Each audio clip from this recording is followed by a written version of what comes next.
RMC, Dupin quotidien. Marie Dupin est avec nous. Bonjour. Nos écrans de télévision, de smartphone sont-ils mauvais pour notre santé? Et ces lumières, vous savez que là, heureusement, là, oui, là, et je remercie la technique de nous avoir baissé nos lumières parce qu'on les a en pleine gueule, pardon. Hein. Non, mais c'est vrai Oui, que là... je parle comme... oui, faut on le les a dire. en pleine figure. Ouais, et c'est c'est au vrai. bout d'un moment, c'est absolument très dur. insupportable. Ouais. J'arrive plus à lire mes papiers. Alors, est-ce que ces écrans de télévision, ces smartphones avec ces lumières bleues sont...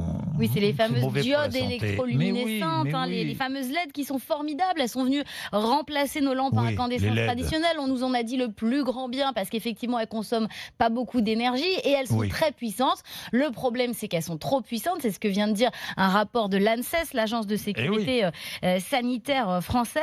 Elles sont tellement intenses qu'elles sont toxiques pour notre rétine, c'est-à-dire qu'elles peuvent entraîner une baisse de la vue, une dégénérescence maculaire liée à l'âge à terme, et même à très faible dose, elles perturbent nos rythmes biologiques et nos rythmes de sommeil. Alors attention d'abord aux enfants. Oui, les enfants et les adolescents. Pourquoi, Jean-Jacques? Parce que les bébés naissent avec un cristallin qui laisse passer toute la lumière bleue. Ils n'ont aucun filtre et ce filtre va augmenter peu à peu avec l'âge.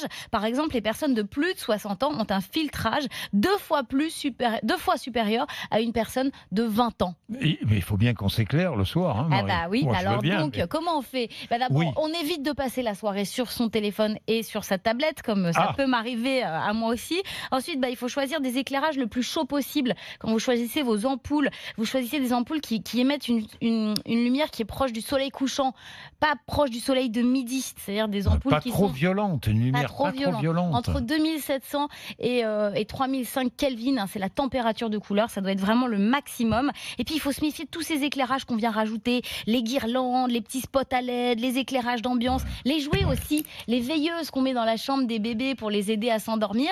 Ouais. Et en fait, ça peut être totalement contre-productif. Quelles sont les recommandations de l'ANSES? L'ANSES aimerait bien durcir la loi, hein, notamment interdire tous les objets grand public qui comportent des LED trop puissantes. Elle préconise aussi de limiter l'intensité des phares des voitures L'intensité qui émettent, des phares de voiture. qui émettent beaucoup trop de lumière bleue, ce qui a aussi des conséquences sur l'environnement, hein, les espèces animales et végétales. Et puis elle est vraiment pas convaincue par les fameuses lunettes de protection qu'on essaye de nous vendre. En gros, sur le long terme, ça n'apporte absolument aucune efficacité.